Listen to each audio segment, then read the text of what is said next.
Welcome to my class. In Microsoft Excel program, there are a number of financial functions given to us.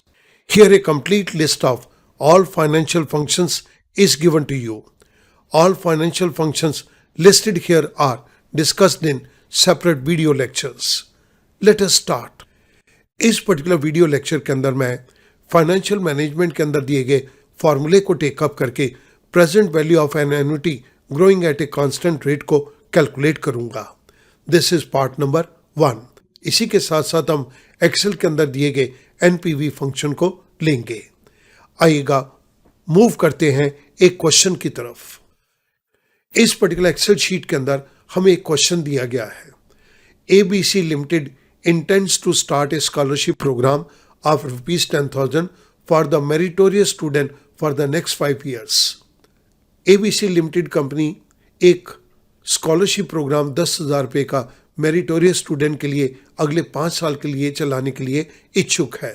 The amount of scholarship shall increase every year at a constant rate of 5% per annum to offset the impact of inflation.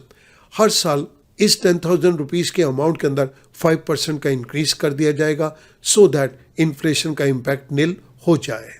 Find out the sum to be invested now for this scholarship program if interest rate is 10% per annum.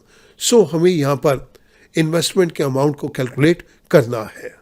Student, this is a case of present value of annuity growing at a constant rate. पहले हम ये growing का मतलब समझ लेते हैं. A finite series of periodic cash flows which grows at a constant rate per period is known as growing annuity.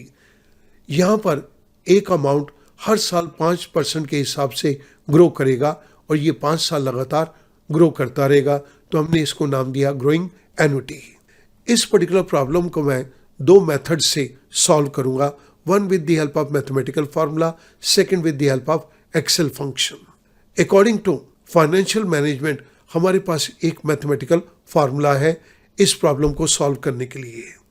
This is the formula which is available to us in financial management to solve the problem of annuity growing at a constant rate.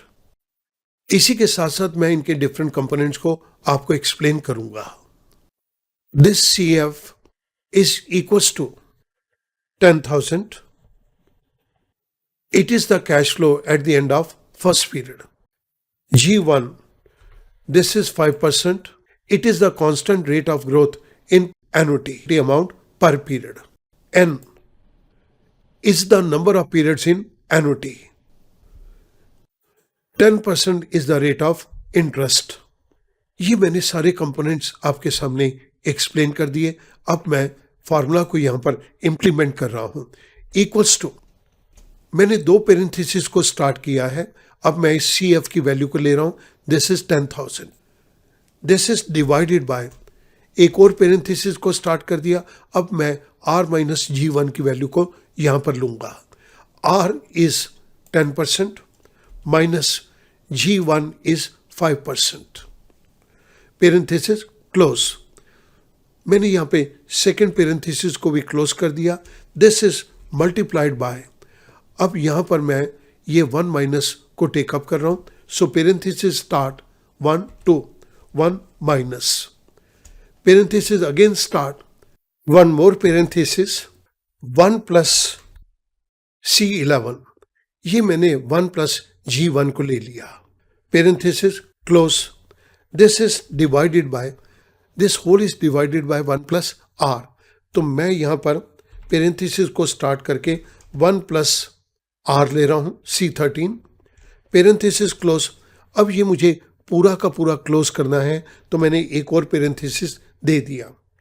Raise to power मुझे n करना है, तो ये मैंने carat का symbol दे दिया. This is C12. Now I close it thrice, once twice and thrice. I press enter. मेरे पास एक वैल्यू आ गई 41,505 रुपीज 91 पैसा. इट मीन्स अगर ABC लिमिटेड स्कॉलरशिप प्रोग्राम को चलाना चाहती है और हर साल 10,000 रुपया देना चाहती है, तो उस केस के अंदर इन्हें आज की डेट के अंदर 41,505.91 डिपॉजिट देना होगा। अगर हम इसके अंदर 5% इन्फ्लेशन के इम्पैक्ट को भी न्यूट्रलाइज करना चाहते हैं। अगर ये अमाउंट जमा किया जाएगा तो अगले 5 साल तक हर साल एक मेरिटोरियस स्टूडेंट को 10,000 रुपीज का स्कॉलरशिप दी जा सकती है। इसके लिए हमने इस फार्मूला को यहाँ पर यूज किया है। इसी चीज को अब मैं आपके सामने एक्सेल के फंक्शन के थ्रू लूंगा। तो यहाँ पर मेरे पास 5 ईयर्स हैं, तो मैंने पीरियड के अंदर ये 5 पीरियड्स दे दिए, डिफरेंट 5 ईयर्स दे दिए। This is equals to 10,000 amount. First year के अंदर तो हमारे पास 10,000 का ही अमाउंट है। इसके बाद ये अमाउंट हर साल 5% बढ़ेगा। तो मैं इसके लिए N9 multiplied by 1 plus C11 student, मैं इसको ड्रैग डाउन करूंगा तो ये रेफरेंस चेंज हो जाएगी, इसलिए मैं F4 प्रेस करके इसको लॉक कर रहा हूं। पेरेंथेसिस क्लोज, आई प्रेस एंटर। फर्स्ट ईयर के अंदर 10,000 है, तो नेक्स्ट ईयर हमें 10,500 चाहिए। मैंने फिल हैंडल को सिलेक्ट करके ड्रैग डाउन कर दिया। मेरे पास over a period of time इतना पैसा हर साल होना चाहिए। ये मेरे पास यहां पर वैल्यूज आ गई। अब मुझे नेट प्रेजेंट वैल्यू को कैलकुलेट करना है। इन अमाउंट के बेस के ऊपर आज की डेट के अंदर कितना अमाउंट होना चाहिए। तो यहां पर first argument is rate of interest 10%, comma, इसके बाद मुझे हर साल की कैश फ्लोज की वैल्यूज को देना है। तो मैंने ये कंप्लीट कैश फ्लो यहां पर दे दिया। I close parenthesis, I press enter. जैसे मैं एंटर प्रेस करता हूं, I got the same value. We use this particular formula here. अब स्टूडेंट मैं इसको इंटरप्रेट कर देता हूं। ABC लिमिटेड कंपनी अपने स्कॉलरशिप प्रोग्राम के अंदर 10,000 रुपया मेरिटोरियस स्टूडेंट को हर साल दे सकती है, जिसके अंदर हमने 5% इन्फ्लेशन के इम्पैक्ट को भी न्यूट्रलाइज कर दिया। ये अमाउंट 5% बढ़ा हुआ है, तो इसके अंदर इस इम्पैक्ट को भी हमने न्यूट्रलाइज कर दिया और नेट प्रेजेंट वैल्यू को कैलकुलेट कर दिया। दोनों अमाउंट हमारे पास बिल्कुल सेम आ रहे हैं। मैं उम्मीद करूंगा इस तरह के क्वेश्चन करना अब आपके लिए बहुत आसान हो जाएगा। Thank you very much.